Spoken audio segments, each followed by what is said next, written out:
की शुरुआत में पूरे अर्नेस्ट एकेडमी के अंदर बस यही बात चल रही थी कि किसी ने तो यहाँ पर यंग मास्टर को चैलेंज किया 10,000 सोने के सिक्कों के बदले। आखिर वो इंसान कौन हो सकता है जिसके अंदर इतना जिगर आ गया? वो जानता भी है ना कि अभी यंग मास्टर ने अपना टूर्नामेंट जीता, उससे कौन ही पंगा लेना चाहेगा। इस वजह से सारे के सारे की बैटल देखने के लिए पहुंच रहे थे और जब बैटल लेने के अंदर आते हैं तो सभी को यहाँ पर पता चलता है कि एक तरफ है लिनली और दूसरी तरफ है यंग मास्टर। तो जितने भी लोग थे वो लोग कहना चाहते हैं कि लिनली को लगता है कि अपनी जान प्यारी नहीं है, वो मरने के लिए यंग मास्टर से बैटल करने के लिए आया। वो तो इस कॉम्पिटिशन में भी पार्टिसिपेट नहीं किया था और उसको क्या लगता है कि वो यंग मास्टर को हरा देगा। यहाँ पर यंग मास्टर भी लिनली की बेइज्जती करा था कि देखो अपने आप को लो लेवल का वॉरियर रैंक का बंदा जिसकी ब्लड लाइन तो कमाल की है लेकिन इसके पास कोई खास तरह की टेक्निकल पावर कुछ भी नहीं हो रहा है मुझसे मुकाबला करने के लिए। वो यहाँ पर लिनली को डिमोटिवेट कर रहा था, लेकिन लिनली के दोस्त वगैरह उसको मोटिवेट कर रहे थे कि हम तुम्हारे साथ हैं, हमें उम्मीद है कि तुम यहाँ पर ये बैटल जीतोगे। उस यंग मास्टर को कुत्तों की तरह हराना हमें उससे में बहुत मजा आएगा। तो बैटल शुरू होते साथ यंग मास्टर जो था वो तुरंत ही अपने आइस बॉल्स को यूज करता है और उसके जरिए लिनली के ऊपर अटैक कर चुका था। लिनली यहाँ पर अपने अटैक से बचने की कोशिश करता है और वो भी अपनी पावर को यूज करने लग गया था। उसके पास भी जो अटैक था वो उनका यूज करते हुए शुरुआत में यहाँ पर सारे डिफेंस को यूज कर रहा था और शुरुआत में अपने आप को ज्यादा बचाने की कोशिश कर रहा था। वो देखना चाह रहा था कि असल में यहाँ पर उस यंग मास्टर के किस तरह के अटैक है और जब उसको पता चल जाता है तो उसके बाद वो भी यहाँ पर अटैक करना शुरू कर देता है। लेकिन फिर भी वो यंग मास्टर काफी स्ट्रॉन्ग नजर आता था। वो एक के बाद एक करते हुए कई सारे टेक्निक यूज करता है और वो ये देखकर हैरान भी रह चुका था कि उसके आइस बॉल्स का लिनली के ऊपर उतना कुछ खास असर हो नहीं रहा। लिनली आराम से उसके अटैक को रोक भी रहा है और उसको उठा पटक मार भी रहा है। तो ये चीज देखने के बाद लिनली के दोस्त बड़े खुश होते हैं कि देखो तो लिनली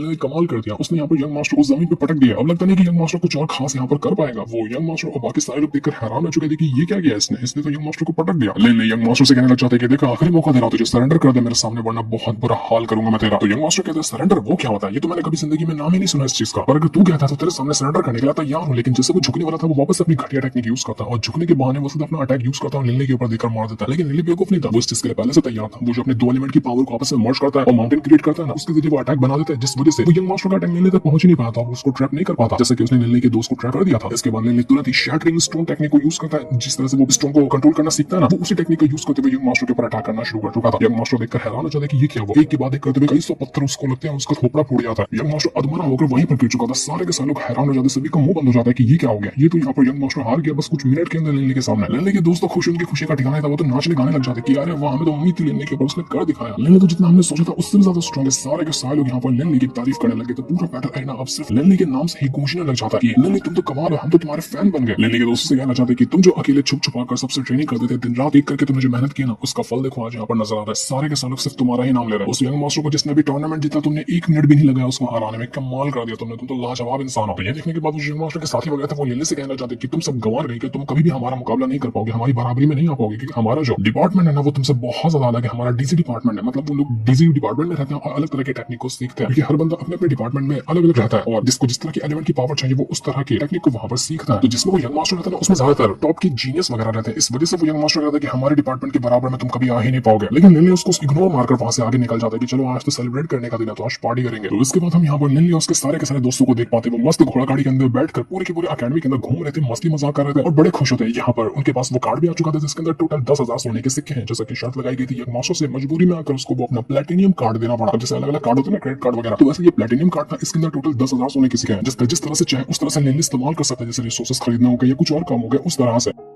तो लिनली कहते हैं कि चलो आज की पार्टी जो हमने की है ना उसका बिल मेरे पर डाल देना, आज इसी 10,000 सोने के सिक्कों से सारी पार्टी का बिल ना भरूंगा। तो उसके दोस्त कहते हैं कि ये हुई ना बात हमारी दोस्ती की, हमें तुम्हारे पर पूरा भरोसा था कि इतना लंबा चौड़ा बिल तुम हमारी जिम्मेदारी पे तो नहीं छोड़ोगे और तुमने दोस्ती का फर्ज निभाया। अब तो मजा ही आ गया, तो और खूब जमकर पार्टी करेंगे हम लोग। वो तीनों दोस्त आपस में कहना चाहते कि हमने तो तुमसे पहले ही कहा था कि जब पहली बार हमने लिनली को देखा था तभी समझ गए थे कि अपना पक्का जिगरी यार बनेगा। देखो हर बार लिनली हमारी उम्मीदों पर खरा उतरता है, उसके ऐसा जिगरी यार मिलना किस्मत वालों की बात होती है, कभी किसी को ऐसा यार जल्दी थोड़ी मिलता है। तो ये जो था अपने बाकी दोस्तों से कहना चाहते कि चलो बताओ कि आखिर तुम हमारी इस सिटी के अंदर कौन सी जगह पर घूमना चाहते हो, क्योंकि हमारी सिटी में बहुत सारी घूमने की जगह है, तो बताओ कहाँ जाना चाहते हो तुम लोग। तो ये सुनने के बाद सेकंड ब्रदर जो था वो कहने लग जाता है कि हमें ना ब्रू क्लब जाना चाहिए। तुम सबको पता है कि हमारी सिटी के अंदर ना ब्रू क्लब है जहाँ पर बहुत ज्यादा कमाल की चीजें होती हैं। बाकी दोस्त भी कहने लग जाते हैं कि हाँ हमने ब्रू क्लब के बारे में बहुत कुछ सुनकर रखा है कि वहाँ पर एक से बढ़कर एक बेशकीमती चीजें आती हैं। जो दुनिया में जितनी भी रेयर चीज होती है ना उनको वहाँ पर लाकर ऑक्शन किया जाता है। कुछ टाइम पहले वहाँ पर एक चीज भी की थी जिसकी कीमत 1 मिलियन सोने के सिक्के थी। ऐसा कहा जाता है कि दुनिया के ना टॉप 10 स्कल्पचर्स मौजूद है दुनिया में और वो इतने ज्यादा कमाल के हैं जिसका हिसाब भी नहीं लगाया जा सकता। उनकी कीमत मिलियंस ऑफ डॉलर्स में होती है और उन्हीं में से 3 जो टॉप 10 में से आता है ना वो तो अकेले ब्रू क्लब के पास ही है। ब्रू क्लब वाले दुनिया के टॉप 10 स्कल्पचर में से 3 को तो अपने पास रखा हुआ जिनकी कीमत कई सारे मिलियन डॉलर्स में होती है। हाल तो हमारे पास उतने पैसे नहीं है लेकिन हमें एक बार जाकर देखना चाहिए कि वहाँ पर कैसी कैसी चीजें मौजूद है, क्या पता कोई चीज हमारे काम की मिल जाए हमें, तो हम उसके लिए सेविंग्स कर सकते हैं ना। उसके बाद अगर जाकर ट्राई करेंगे उस चीज को खरीदने का जो आगे चलकर हमारे काम आएंगे। तो क्या कहते हो, तुम सब जाना चाहोगे वहाँ पर? तो ये कहता है कि अरे यार स्टोन स्कल्पचर्स देखकर क्या मजे मिलेंगे, अरे पत्थर की बनी हुई चीजें देखकर तो मजा कुछ आने वाला है क्या? मुझे नहीं लगता कुछ मजा आएगा। तुम लोगों का क्या होगा? मैं सोचता कि तुम लोग लब जाओगे, पार्टी वगैरह करोगे, शराब पियेंगे हम लोग, लेकिन तुम तो फालतू जगह पे जा रहे हो। लेकिन अब क्या कर सकते हैं, तुम लोगों की मर्जी, तो चलो चलते हैं वहाँ पर। कहते थे कि घोड़ा गाड़ी को ब्रुक क्लब की तरफ ले चलो। तो ये सारे लोग कुछ देर का सफर तय करने के बाद ब्रुक क्लब के गेट के पास आकर पहुंच जाते हैं। यहाँ पर आने के बाद वो देखकर काफी खुश थे क्योंकि जगह बहुत ज्यादा बड़ी और काफी कमाल की लग रही थी। अंदर आने के बाद उनको एक से बढ़कर एक स्कल्पचर्स नजर आते हैं। वही मतलब जो पत्थर को तराश कर कोई नकाशी बनाई जाती है ना, कोई इंसान का चेहरा हो गया या कुछ मूर्ति बनाना हो गया, तो वो जिसका यहाँ पर क्लब बना हुआ था, इसको म्यूजियम भी कह सकते हैं, क्लब भी कह सकते हैं। तो जैसे ही बाकी दोस्त वगैरह यहाँ पर इस जगह को अच्छे से देख रहे थे ना, उन्होंने तुरंत ही लेने के स्पेशल वर्ल्ड के अंदर से बाहर निकल कर आया और कहने लग जाता है कि जिस इंसान के तुम यहाँ पर स्कल्पचर को देख रहे हो ना, इससे मैं करीब 5000 साल पहले मिला था और इसको वापस से देखना बड़ी कमाल की बात है। आज के टाइम का इंसान है, ये बहुत टाइम पहले ही मर गया था। यहाँ पर जिन जिन लोगों का स्कल्पचर बनाया गया ना, उनमें से कई सारे लोगों को मैं जानता हूँ। तो लेने भी ये सुनकर हैरान रह चुका था। वो और भी जगह को अच्छे से एक्सप्लोर करना शुरू कर देता। ये यहाँ पर सभी को बताने लग जाता है कि तुमको पता है, मैं यहाँ पर पहले और भी कई बार आ चुका हूँ और यहाँ पर जो ऑप्शन होता है ना, हर 2 हफ्तों में एक बार होता है। अगर तुम्हें छोटी मोटी चीज चाहिए तो वो तुम्हें डेली मिल सकती है, लेकिन जो कमाल की चीज आती है ना, उनको आने में करीब करीब 2 हफ्ते लगे। हर 2 हफ्ते के अंदर अच्छी चीजें यहाँ पर आती है। और यहाँ पर जो ऑक्शन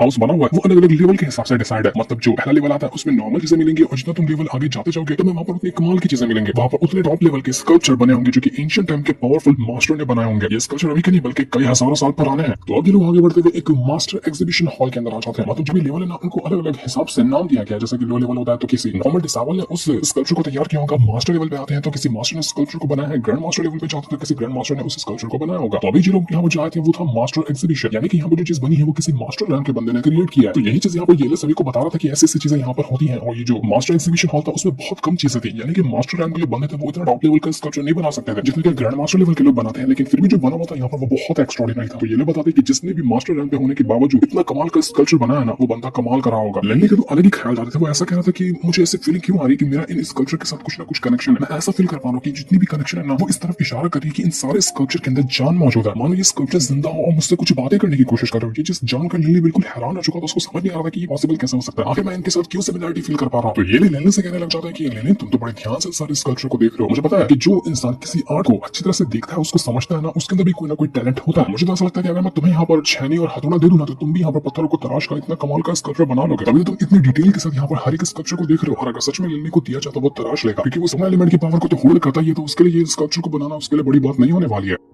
तो लिल्ली कहता है मेरी इतनी भी तारीफ मत करो, मैं इतना भी कुछ खास नहीं हूँ। सारे के सारे दोस्त मिलकर आपस में एक दूसरे की मजाक भी बनाते हैं और मस्ती मजाक करते हुए सारी जगह को एक्सप्लोर कर रहे थे। तो जैसे कुछ को एक्सप्लोर करने के बाद ये लोग ग्रुप क्लब के बाहर निकल कर आते हैं ना, तो वहां पर लिल्ली को नजर आता है हिलमैन। वही हिलमैन जो कि बचपन में लिल्ली को ट्रेन दिया करता था ना, तो वही यहाँ पर आया हुआ था। उसको देखते सारे लिल्ली बहुत खुश होता है। अपने दोस्तों से कहता है कि तुम थोड़ा सैड हो जाओ, मैं कुछ टाइम में अपना अंकल लिल्ली से बात करके आता हूँ। जल्दी से लिल्ली जाता है अंकल हिलमैन के पास और उनसे कहना चाहता है कि अंकल आप यहाँ पर कैसे आया, ऐसे कैसे यहाँ पर आना हुआ आपका। हिलमैन तो यहाँ पर लिल्ली को दबा देता है, उसको उठा पड़ा धक्का मारने लग जाता है कि तुम्हें पता है तुम्हें मैंने कितना मिस किया, तुम्हारी कितनी याद आ रही थी मुझे, लेकिन मुझे बिल्कुल भी याद नहीं करते। कभी एक लेटर नहीं भेजा तुमने, मुझे लगता है कि तुम मुझे भूल गए, इतने बदमाश हो गए तुम, मैं तुमसे नाराज हूं। तो लिली कहता है कि अरे अंकल सॉरी, गलती हो गई मुझसे। अच्छा आप वो बताइए कि आप यहाँ पर क्यों आए, कुछ काम था क्या जरूरी, या फिर मुझसे ही मिलने के लिए पर्सनली आप आए हैं। तो हिलमैन कहता है कि अरे नहीं, मेरे पास एक खबर है ना तुम्हारे लिए। वैसे मैं यहाँ पर कुछ काम करने के लिए भी आया था, लेकिन मेरे पास तुम्हारे लिए एक कमाल की खबर भी है। तुम्हारा छोटा भाई वोल्टन जो है ना, वो अपनी काफी हद तक परफेक्शन पे पहुंच चुका है। वो अपनी ब्लड लाइन को समझने लग गया। उसके थोड़े दिन बाद उसका टेस्ट होगा और देखा जाएगा कि वो ड्रैगन ब्लड वॉरियर बन पाता है या नहीं बन पाता। तो वो दिन आने से पहले तुम्हारे फादर उसको ट्रेनिंग पर भेज चुके हैं। दिन रात उसका ख्याल रखते हैं, उसको मेहनत करवाते हैं, इस उम्मीद में कि आगे चलकर हो सकता है कि वो भी ड्रैगन ब्लड वॉरियर बनकर दिखाए। तुम्हारे फादर बहुत ज्यादा खुश है, उम्मीद लगाकर बैठे हैं कि तुम दोनों में से कोई ना कोई एक तो ड्रैगन ब्लड वॉरियर जरूर बनेगा। तो लिली कहता है कि अरे वाह क्या खबर लेकर आया है, और बहुत अच्छा लगा ये सुनकर। उम्मीद है कि फादर काफी ज्यादा खुश होंगे और जो उनका सपना है ना, वो सपना जरूर पूरा होगा। मैं और मेरा छोटा भाई हम दोनों यहाँ पर ड्रैगन ब्लड वॉरियर उनको बनकर दिखाएंगे। और तभी लिली को हल्का सा याद आता है कि उसने जो ब्रुक क्लब के अंदर जितने भी स्कल्पचर देखे ना, उनमें से कुछ ऐसे स्कल्पचर भी थे जिसको उसने अपने महल के अंदर देखा था, क्योंकि उसके फादर की आदत है कि वो हमेशा स्कल्पचर बनाया करते हैं। और जो ब्रुक क्लब के अंदर स्कल्पचर मौजूद था, उनमें से कुछ उसके फादर के बनाए हुए भी रखे हुए थे। यही वजह से इतना स्ट्रॉन्ग कनेक्शन फील कर पा रहा था लिली उन स्कल्पचर के साथ। तो ये देखने के बाद लिली समझ जाता है कि यहाँ पर जो हिलमैन आए हुए ना, वो यहाँ पर किसी और काम के लिए नहीं है, बल्कि हो सकता है कि वापस से महल के जो स्कल्पचर होंगे जिनको उसके फादर ने बड़ी मेहनत से बनाया, उसी को बेचने के लिए होंगे, ताकि कुछ पैसों का बंदोबस्त हो जाए और वो यहाँ पर अपने घर की जिम्मेदारियां चला सके। वो हिलमैन जो थे वो यहाँ पर जो सामान लेकर आए हुए थे उसको ढाक कर रखे, तो छुपाने की कोशिश करते कि अरे लिली मैं वो काम के लिए नहीं आया, मैं कुछ और काम करने के लिए आया हूँ, अपना काम पूरा करके चला जाऊंगा। तुम्हें जो खबर देनी थी मैं वो खबर तुम्हें देख चुका हूं, तो तुम्हें कुछ और चीज की टेंशन लेने की बिल्कुल भी जरूरत नहीं। यहाँ पर सब कुछ नॉर्मल है, सब कुछ अच्छे से चल रहा है। और तभी वो जो एग्जीबिशन हॉल था उसमें अंदर से एक लड़की बाहर निकल कर आती है और हिलमैन से कहने लग जाती है कि इस बार जो आप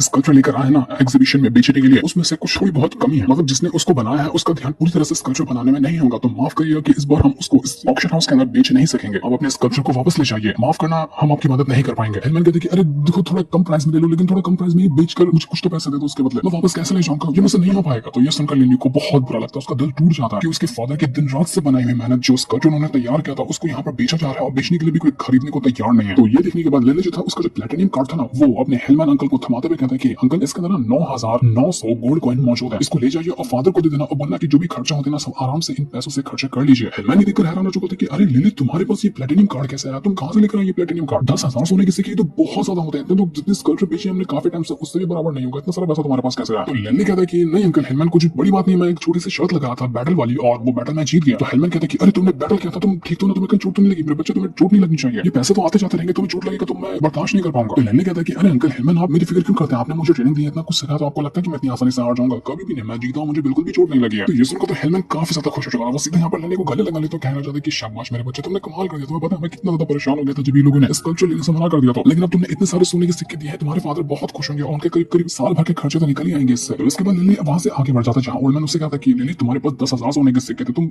मौज मस्ती करते उसको उड़ा सकते थे, लेकिन तुमने ऐसा कुछ किया नहीं। क्यों तुम्हें बुरा नहीं लग रहा कि इतने सारे पैसे तुम्हारे ऐसे ही चले गए? क्या मस्त एंजॉय करते तुम, लेकिन तुम ये नहीं कर पाए। तो लिली कहता है कि बुरा मुझे नहीं था, मुझे तो बहुत ज्यादा खुशी मिली कि मैं कुछ तो हेल्प कर पाया अपने फादर की। मेरे फादर की हेल्प करने से बढ़कर मेरे लिए ये सोने चांदी ये पैसे कुछ भी नहीं है, मुझे ये सब नहीं चाहिए। तो इसके बाद लिली जो था वो चला जाता है डीसीए डिपार्टमेंट जो है ना उनके बैटल को देखने के लिए, क्योंकि आज वहां पर उनका टूर्नामेंट चल रहा था। लिली वाला जो नया डिसेबल का था वो टूर्नामेंट तो हो गया था, लेकिन अब यहाँ पर टॉप जीनियस जो डिसेबल है ना उनका टूर्नामेंट चल रहा था। तो यहाँ पर सबसे पहले फाइट करने के लिए आता है एक बंदा जो कि डालिया का बड़ा भाई होता है।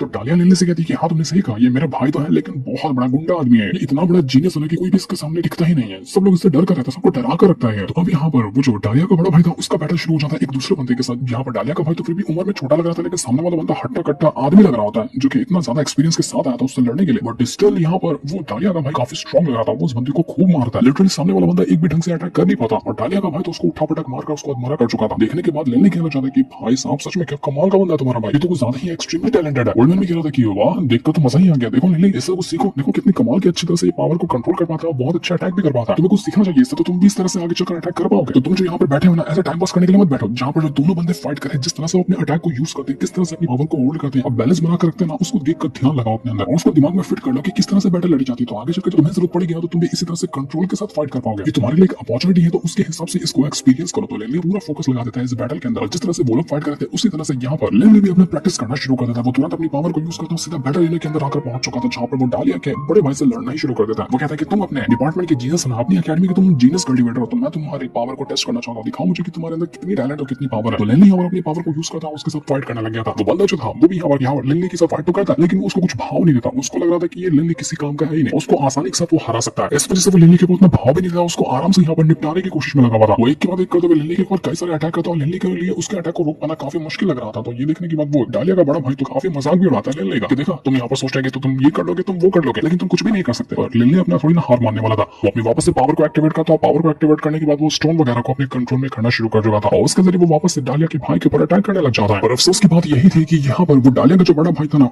वो आराम से लिली के सभी अटैक को रोक देता, उसके ऊपर अटैक का असर हो ही नहीं रहा था। वो लिली से कहता है कि मानना पड़ेगा तुम्हारे पास स्किल तो थोड़ी बहुत है, लेकिन इतनी ज्यादा नहीं कि तुम मेरा मुकाबला कर सको, और इसी वजह से मैं यहाँ पर तुम्हें बहुत आसानी से हरा सकता हूँ। मैं देखना चाहता था कि तुम जो मुझसे फाइट करने के लिए तुम्हारे अंदर कितना टैलेंट है, लेकिन अब मुझे पता चल गया कि तुम्हारे अंदर टैलेंट तो है लेकिन उतना भी नहीं कि तुम मेरा मुकाबला कर सको। तो इसके बाद वो डालिया का बड़ा भाई कई सारे अटैक करता है लिली के ऊपर। लिली तुरंत अपनी पावर को यूज करता है और उसके जरिए एक प्रोटेक्शन बैरियर बनाने की कोशिश करता है, वो अपने दो एलिमेंट की पावर को मर्ज करते हुए ताकि वो डालिया के बड़े भाई के अटैक को रोक सके, लेकिन स्टिल वो यहाँ पर नहीं रोक पा रहा था उसको। और डालिया का बड़ा भाई एक ही खतरनाक अटैक करके यहाँ पर लिली को बेहोश कर देता था। तब हम देख पाते हैं कि लिली बैटल लेने के अंदर नहीं गया था, वो ख्याली पुलाव पका रहा था, मतलब वो डालिया के बड़े भाई को सिर्फ दिमाग के अंदर इमेजिन कर रहा था और दिमाग में ही वो उसके साथ फाइट कर रहा था, लेकिन उस फाइट में भी वो हार गया, जिसका मतलब ये साफ था कि अगर सचमुच यहाँ पर लिली बैटल करने के लिए चला जाए ना डालिया के बड़े भाई से, तो जाहिर सी बात है वो हार जाएगा। और यही चीज उसके दिमाग ने अभी तो यहाँ पर लिली को समझा दी थी। इसी वजह से लिली थोड़ा सा परेशान हो जाता है कि यार सच में तो बंदा बहुत ज्यादा स्ट्रॉन्ग है, तो उसे थोड़ा संभाल के रहना पड़ेगा। इसके बाद देखते ही देखते वो जो डालिया का बड़ा भाई था उसके सामने जो बंदा था वो उसके ऊपर कई सारे अटैक करता है, वो बंदा अपनी हार मान चुका था। वो कह देता है उसके सामने कि मैं सरेंडर करने के लिए तैयार हूं, तुम जीते ये बैटल। तो ये देखने के बाद तो सारे के सारे लोग यहाँ पर डालिया के बड़े भाई की खूब तारीफ करते हैं, कहने लग जाते कि तो ऑलरेडी बताते कि यही बंदा इस बैटल को जीतने वाला है, इसका मुकाबला थोड़ी ना कोई कर सकता है। इसके बाद डालिया का बड़ा भाई उसके पास आता है, उससे कहने लग जाता है कि तब से बैठकर यहाँ पर तुम क्या कर रही हो, लगता है कि तुमने कुछ खाया नहीं है, चलो खाना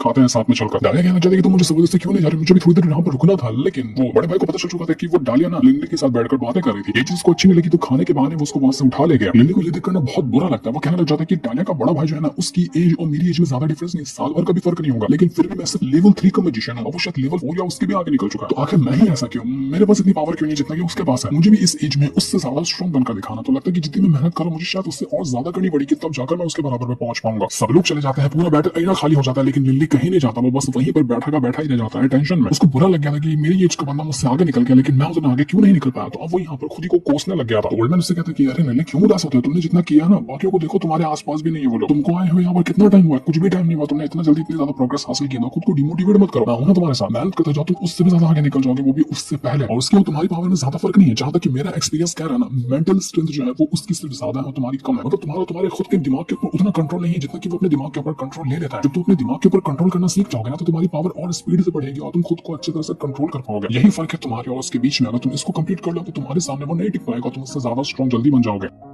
तो ये सुनकर लिली कहना चाहता है कि फिर ओल्डमैन आपको पता होगा ना कि मेंटल स्ट्रेंथ किस तरह से बढ़ाई जाती है, मुझे बताइए कि मैं अपने दिमाग की शक्ति को कैसे बढ़ा सकता हूँ ताकि मैं अपने दिमाग को और अच्छी तरह से कंट्रोल कर पाऊँ। तो कितना भी मुश्किल हो कितना भी हार्ड हो मुझे फर्क नहीं पड़ता, लेकिन मैं वो सब चीज करके दिखाऊंगा। तो ओल्डमैन कहता है कि हाँ मेरे पास है ना कमाल की टेक्निक, मैंने कुछ दिन पहले उसको सीखा था। अगर तुम उसको अच्छे से प्रैक्टिस करोगे ना तो 10 साल के अंदर तुम इस जो डालिया का बड़ा भाई है उसके आगे निकल जाओगे। या अच्छे से मेहनत करोगे तो उससे पहले तुम अपनी मेंटल स्ट्रेंथ को उससे ज्यादा स्ट्रॉन्ग बना लोगे। उस मेथड का नाम है फ्लैटिंग नाइफ। ये सुनकर लिली कहता है कि फ्लैटिंग नाइफ ठीक है, आप मुझे बस वो सिखाइए, लेकिन ये किस तरह की टेक्निक थी, किस तरह से ये काम आती है और क्या सच में यहाँ पर ये टेक्निक लिली की हेल्प करेगी उसका ब्रेक थ्रू करवाने में, उसकी मेंटल स्ट्रेंथ को स्ट्रॉन्ग बनाने में। वो तो हमें नेक्स्ट एपिसोड में पता चलेगा, जिससे इनको दिखाते साथ ही ये वाला एपिसोड यहीं पर एंड हो जाता है।